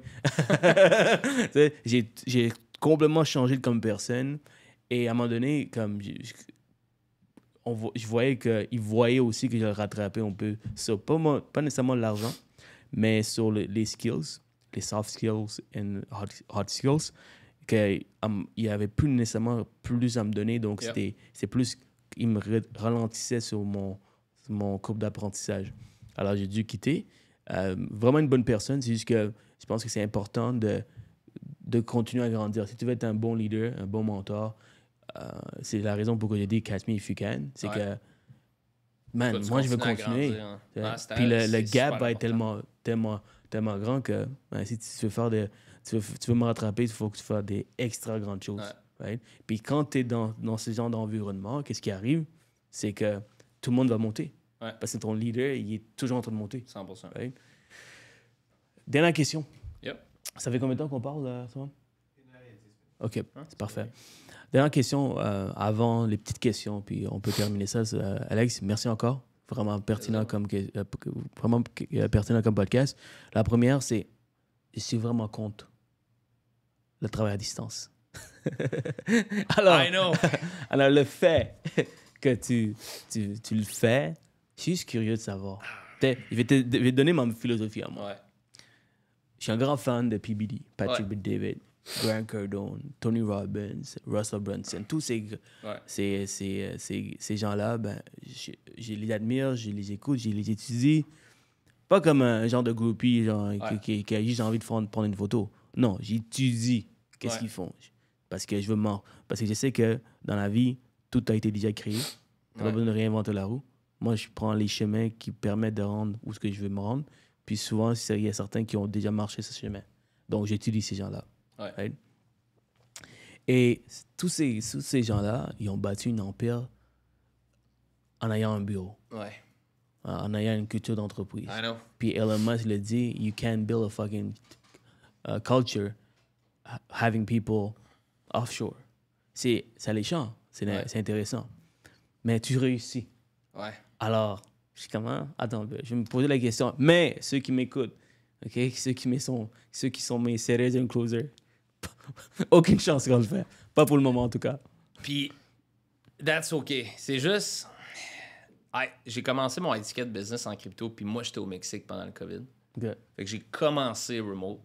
Puis après ça, mon seller était remote. Puis quand je suis revenu au Québec, mais là, j'ai engagé quelqu'un qui est parti habiter en Colombie pendant comme 2 ans. Puis là, il faisait remote. Puis après ça, j'ai juste fait, alright, fuck it. Tu comprends? Comme, on va faire tout remote. Puis, the thing is, on a des accountability calls à chaque jour. Tous les départements à chaque jour. Setter, 1 heure. Closer, 1 heure. Tu sais, comme, manager, on les appelle à chaque semaine. Comme, on tient ça extrêmement en tête. Puis, il y a une chose aussi, c'est que l'équipe me connaît, qui est comme ma ficelle est longue de même. C'est comme, ils savent qu'ils peuvent pas fuck up. Tu sais, les chiffres de closing ratio, tu sais, les sellers, mettons, le nombre de book calls, le nombre de call made, faut que ce soit on track. Tu peux avoir un mauvais mois, tu peux avoir une mauvaise semaine, tu peux avoir maybe a bad month, mais tu peux pas avoir 2 mauvais mois. Là, tu comprends? Le système, nous, il fonctionne, tout fonctionne. Fait que le siège éjectable, le piton de comme you're out, là, il est très rapide. Fait que je pense qu'il y a une culture qui s'est bâtie over un peu de fear de comme I want to keep my spot. Fait que even though que t'es au Mexique puis qu'il fait beau dehors, ben si je veux me permettre de rester au Mexique puis de continuer à être à 30 degrés puis tout ça, I gotta get shit done puis après ça je peux aller m'amuser parce qu'il n'y a aucun autre job sur la planète qui va me permettre de faire 20-25K a month puis d'être au Mexique puis le boss il me fait pas chier puis genre je peux juste enjoy life puis faire 25 000 par mois. 25 000 par mois, mais au Mexique, t'es un fucking king. T'es un boss, là. T'es un king. Mais c'est vrai, tu sais, quand tu le vois de même, t'as aucun autre business qui va lui permettre de faire 250-300 000 par année, remote, de travailler où ce qu'il veut, pas le faire chier. Fait que lui, il veut-tu la garder, sa job? Ouais. Parce qu'il dit, si je fuck up puis je hit plus mes numbers, ben je vais être fired. Puis si je suis fired, ben qu'est-ce que je vais pogner? Je vais probablement me retrouver une job au Québec, que le boss voudra pas que j'aille ailleurs. Fait que they know inside of them que it's business priority, puis après ça, fun time. Puis ça, c'est une culture qu'on a implantée dans la business. Est-ce que je pourrais faire plus? Ouais. Tu comprends? Comme, est-ce que, mettons, si j'avais un bureau comme toi, puis mes setters and closer and manager, on serait ici every single day, est-ce que, comme, au lieu de faire comme 1.7, je serais déjà à 2 000 a month? Ouais, probablement. Mais I value lifestyle over money. At this point, comme, tu sais, je suis avec ma femme, on va se marier dans... Tu sais, je suis marié légalement, mais on va avoir les célébrations au mois d'août. Comme, je vais avoir des kids éventuellement, comme that's the plan. Puis, pour moi, de juste wake up in the morning, de mettre ma robe de chambre, d'aller trader dans mon bureau, puis je fais mes meetings online, puis never have to go to an office, pour moi, ça vaut 200-300 000 par mois de moins. Ça vient avec le leadership, c'est-à-dire que ton lifestyle, ton admiration, tout ce que tu as envie, c'est ça. C'est ça, exact. Puis je pense que le produit aussi, make it sexy, que la crypto, c'est online, c'est remote, le trading. Si on avait un produit qui était, mettons, real estate, qui est plus corporate, mettons, probablement que ça prend un office, puis c'est logique que les clients qui achètent un piece of real estate, ils viennent à un office pour sign the deal ou whatever. Crypto trading, c'est comme normal que c'est remote. Fait que les clients, ça serait quasiment weird de les faire venir à un office pour les faire signer l'agreement. C'est juste, le produit est logique de se faire en ligne. Puis après ça, moi, j'ai bâti une culture qui est incroyable, que là, tout se fait en ligne. Puis comme je dis, je perds probablement des ventes, je perds probablement un peu de comme torque de l'équipe, des avoir tout physique ici à un office. Mais en même temps, je pense que, que tu me décris un peu comment que tu fonctionnes, c'est pas vraiment la même chose. Moi, je suis juste au bureau, simplement. C'est la différence, c'est que je suis au bureau. On a un meeting à 9h le matin virtuel, parce que tout le monde est sur la route. À 10h, tout le monde est sharp ici. Mon team lead, il fait un meeting, puis il y a des coachings pour n'importe qui a besoin d'un coaching. Ils ont juste besoin d'aller le voir, puis that's it. De mon côté, j'ai aussi un autre meeting une fois par semaine que je fais, puis évidemment, tout le monde est là. Moi, je travaille. Je jongle présentement avec les hypothèques, puis mon équipe de courtage, puis mon équipe au niveau de l'événementiel. L'autre question que j'avais pour toi, donc ça ressemble beaucoup. Ça ressemble beaucoup. Évidemment, si tu vas faire un peu plus, si tu le ferais, puis c'est la seule différence. L'autre question que j'ai pour toi, c'est que je ne vais pas nécessairement me dire que... Je ne vais pas me prendre pour une autre. Je commence dans cette industrie. Okay? Et un expert comme toi, qui a passé par tous les chemins, moi qui commence dans le high ticket, je dis même pas de high ticket encore. Mais high ticket, c'est au niveau de l'événementiel. On a des billets qui commencent à 650 et ça va jusqu'à 4000. 4000, c'est comme le CEO, ça vient avec un mastermind, tapis rouge, front seat. C'est comme tu débarques en Lambo, avec mais ton Lambo, c'est ton badge. T'as le mastermind la veille, avec Andy Elliott, Daniel Hodges, Mark Shapiro. Si tu veux closer, si tu veux, mettons, lever des fonds, tu vas pas lever des fonds en essayant de trouver quelqu'un au McDo. Tu vas lever des fonds en payant un billet comme ça, où tu vas t'entourer du monde qui ont ce genre de sous, tu vois. Alors, on a ce genre de high ticket avec des sponsorships, mais après 9 ans en carrière, je rentre dans le high ticket avec un course. Évidemment, c'est dans l'immobilier. Et si tu devais me donner un conseil au niveau de, je sais pas, n'importe quel conseil, je sais pas trop. Je suis quelqu'un qui étudie beaucoup les gens, je suis quelqu'un qui est obsesse avec le service. Je veux que les choses soient bien faites. Alors, c'est pour ça que j'ai jamais voulu rentrer là-dedans, même si c'est très alléchant, travailler à distance, faire beaucoup de sous, c'est cool. Non, ça m'intéressait pas, mais it makes sense. Comme j'ai un trop gros brand maintenant, très grande audience. On remplit une salle de 1000 personnes chaque année. L'année passée, 900 personnes. Cette année, 1500. Un crowd qui ont des sous. Right? Alors, je me suis dit, OK, tu sais quoi? J'ai envie d'aider plus. J'ai levé plus d'une vingtaine de millions en fonds pour l'investissement immobilier. Je dirige vers cette voie. Le cours, c'est sur... Je vais te donner un peu plus de détails. Je vais enseigner les gens comment lever des fonds. Okay. Parce que je trouve que la vie est trop courte. Et tu peux être très bon, tu peux avoir un produit qui permet de devenir très riche, avoir cette liberté financière rapidement. Liberté financière, pas rapidement, mais liberté financière, mais parce que tu vas pas vite. Malheureusement, tu vas jamais toucher 100%. Tu vas jamais toucher l'argent. Right? Alors, je pense que la meilleure méthode pour aller chercher vite, c'est prendre l'argent des autres, lever des fonds. Et j'ai réussi encore aujourd'hui à lever des dizaines de millions de dollars et bientôt des centaines de millions de dollars. Donc, je me suis dit, OK, j'ai peut-être un hard skill que je pourrais nécessairement apprendre. Donc, qu'est-ce que tu redonnerais comme conseil? Tu sais, j'ai beaucoup aimé, je sais pas si tu suis le gars sur Instagram ou sur TikTok, il va parler à des billionnaires dans la rue, puis il est comme, hard quelque chose, high school quelque chose comme ça. Puis là, il y a un moment donné, il y a un billionnaire qui dans le fond, le gars, il dit au billionaire, il est comme, tu sais, c'est un advice, nanana, tout ça. Puis j'ai beaucoup aimé la réponse du billionaire qui est comme, advice to who? Tu sais, parce que, comme la majorité des gens vont donner des conseils, mais les conseils, ils s'appliquent pas à tout le monde.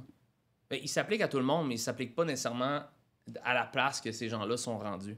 Tu comprends? Tu sais, moi, je pourrais te donner un conseil en ce moment sur ma business, mais les choses que je fais dans mon day-to-day ou que Alex, mon partner, il fait ou quoi que ce soit, c'est comme, on est rendu avec une team, qu'on est plus dans un rôle de comme tirer les ficelles que de le faire on the field. Mais mettons, si t'es pour commencer, l'advice, il se donne à quelqu'un qui commence ou qui est 100K a month, mettons, dans le high ticket. Moi, je dirais, essaie de tout faire les rôles dans ta compagnie as much as possible, puis de document all of it. Tu sais, mettons, tu es un setter, puis tu fais des calls pour set tes appointments. Ben, check up, mettons, tu sais, crée de la documentation sur combien de calls que tu prends tous les jours. Combien de. Tu sais, il faut tout que tu documentes. Ben, tu as ça dans les CRM, mais c'est comme le pourcentage de calls qui répond on the first call, second call, third call. Tu sais, quand tu rappelles les gens, parce que la majorité des sellers vont appeler une fois. Ah, il n'aurait pas répondu. Il faut que tu double dial, il faut que tu triple dial. Tu comprends? Fait que documente tout en tant que setter pendant plusieurs mois que tu le fais, tous tes chiffres, combien tu book, ton show-up rate, puis tout, ton nombre de calls que tu fais à tous les jours.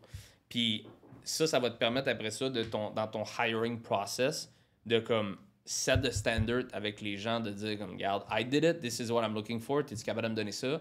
Puis si après un mois, la personne ne te donne pas ça, ben she's not the one, parce que clairement, comme ton but, c'est... Le but de déléguer, c'est de se remplacer, c'est de trouver quelqu'un qui soit égal ou même meilleur à nous, tu sais. Mais closer, même chose. Un coup que tu as délégué setter, là, tu vas closer. Un closer, tu fais les deals toi-même. Par passant, tu vas probablement closer plus ton propre produit au départ que n'importe quelle autre personne que tu vas mettre là. Fait que, puis en passant, ça va t'aider à aller chercher plus de marge de profit parce que tu as moins de monde à payer parce que tu closes toi-même au début. Which is good parce que tu peux plus investir dans ta pub après ça. Fait que tu closes tes propres deals. Tu fais 4-5 calls de vente par jour. Tu documentes ton show-up rate. Qu'est-ce que tu dis quand les gens show-up pas? Comment tu rebook? Comme tu bâtis, moi j'ai un PowerPoint de présentation. Comme tu le testes. Tu testes out some shit. Tu regardes les objections des clients. Puis toutes les objections, puis tout ça, ça va t'aider avec ton marketing. Fait que si tu as tout le temps les mêmes objections, mais tu peux feeder avec ton marketing de peut-être déjà faire de l'objection angling dans ton marketing pour t'aider avec ton closing. Tu comprends? Tu peux déjà comme mettre le plaster sur l'objection dans les ads ou dans le marketing, dans les VSL, puis la personne, elle arrive sur le closing, ben déjà comme, alright, ready to go, tu sais, fait qu'elle n'a pas l'objection que tu avais auparavant. Fait que tu calcules ton closing ratio, tu essaies de closer as much deal as possible, puis quand tu t'établis un bon standard, ben après ça, tu donnes le report, tu t'engages du monde, puis c'est peut-être ton setter qui va jump closer, tu comprends? Mais tu as bâti un standard que tu es capable de déléguer, puis de dire, this is what I need. Puis si tu me fais pas minimum ça ou t'approches pas ça, ben c'est comme you're not the one, tu sais. Puis après ça, ben quand ton équipe a grossi, là, t'as 2-3 sellers, t'as 2-3 closers, ben là, toi, tu manages le Salesforce. Parce que ton but, c'est de review tes appels de seller, review tes appels de closer, de créer des culture calls à chaque jour, que le monde te report, tout ça, que tu checkes les chiffres de tout le monde pour hire the next manager qui va te remplacer, qui va faire ça. Puis moi, je suis rendu dans le rôle que là, je manage les managers, tu sais. Mais au départ, j'ai tout fait, tu sais. Fait que c'est... Certainement. Je pense que c'est ça. C'est vraiment... Faut que tu just be on the field as much as possible, puis tu documentes tout. System and processes, right? Ouais. System and processes, documenter system and processes, c'est quelque chose un des meilleurs conseils que j'ai eu, puis c'est jamais assez comme répétition. Ouais. Merci pour le conseil. Et comme l'année passée, j'ai rempli 900 personnes toute seule. Alors, j'ai rapidement délégué cette partie-là, mais quoique, il y a toujours une place à amélioration. Il y a toujours place à l'amélioration. Ouais. Dans n'importe quel business. Merci, Alex. Maintenant, rapidement, si tu devais reculer en arrière, rentrer dans une machine à retourner dans le temps et rencontrer le jeune Alex qui a 8 ans, qui commence dans le crypto, exemple. Quel conseil tu donnerais pour avancer plus vite? Buy more Bitcoin. Non, for real. Au niveau de ton organisation. C'est une excellente question. Honnêtement, je suis pas que je l'ai fait parfaitement, mais je suis vraiment content de la façon que ça s'est fait. Comme I stayed long enough dans chaque département que j'ai pu bien le déléguer. Mais c'est sûr qu'il doit avoir. Probablement que j'aurais scale mes ads plus vite. I was afraid of losing money. Voilà. Parce que je suis comme vraiment tight on my money. Puis comme, tu sais, je viens d'une famille qui est comme plus, tu sais, conservateur, puis fait attention, puis tout ça. Puis quand j'ai commencé, l'organique au début c'était facile, c'était du free money, tu sais, il n'y avait pas de ads. Puis quand on a commencé à mettre des ads au début, tu sais, de mettre 3000 par mois sur des ads, c'était comme, oh shit. Puis là, à un moment donné, Alex, mon partner, il est comme, alors on va scale le mois prochain, on va dépenser 8000. Puis j'étais comme, oh my god, 8000, tu sais. Puis là, moi, je pensais qu'on dumpait 8, mais c'est comme c'est à chaque jour pendant un mois. Ben, anyways. Fait que là, quand il m'a annoncé 8000, j'étais comme, oh my god. Puis là, à un moment donné, 15, puis 20. Puis là, bro, lui, c'était juste based on numbers. Il m'est arrivé avec des chiffres de comme, garde, on spend 20, mais on va faire 100. Moi, j'étais comme, non, on peut pas dépenser 20. Puis je le voyais tout le temps comme une dépense, tu sais. Puis aujourd'hui, on dépense 300 000 par mois en pub. Puis j'appelle tout le temps Alex, des fois, de comme on peut-tu spend 500? Comme, là, mon mindset a vraiment changé parce que je comprends que the more I pour in the machine, le plus que comme I get back, tu sais. Mais ma première année, j'aurais scale way faster mes ads, puis j'aurais débloqué, j'aurais comme unleashed de comme l'investisseur en moi, de comme spend money, puis test some shit. À 300 000 par mois, man, tu touches le Québec comme 100 fois, non? Ah, ma face est vue, il y a comme 5 ou 6 millions de personnes qui m'ont vu la face comme 18 fois au Québec. OK, parce qu'il n'y a pas... À un moment donné, c'est ça. On a reach out vraiment tout le monde. Puis notre gros bottleneck en ce moment, c'est que le marché, il est trop petit. Je peux plus juste spend more. Fait que là, en ce moment, on ouvre la France. On s'est associé avec une fille qui va créer Club Crypto pour les femmes. Fait que là, moi, j'avais un audience. Sur 3000 quelques clients, j'ai 200 femmes. Fait qu'on touche 0-0 les femmes. Fait que là, j'ai une fille qui est bonne en crypto, qui a assez collé avec nous, puis qui va lancer tout Club Crypto pour les femmes. Fait que ça va nous débloquer une audience de gens que je touche pas. Mais comme, honnêtement, ma face est vue, je sais pas combien de millions de fois par mois. Là, Fait que, pas organique, I'm not that huge, mais ads-wise, je suis convaincu que tout le monde m'a vu au moins une fois assis à la balle en train de scroller. Là, le dernier, c'est « Hey! » Le dernier ad, j'aime ça. Alex, merci encore. Beaucoup de Golden Nuggets, beaucoup de contenu, beaucoup d'informations valeur que quelqu'un, n'importe qui peut prendre une idée, une information, peut changer sa vie. C'est ça que j'adore des podcasts. Encore une fois, merci. Puis pour ceux qui veulent te contacter, te reach out, peut-être travailler pour toi, si c'est une ouverture. Tu peux m'écrire sur Facebook, Instagram. C'est reachable. Yep. Merci, Alex. Thank you.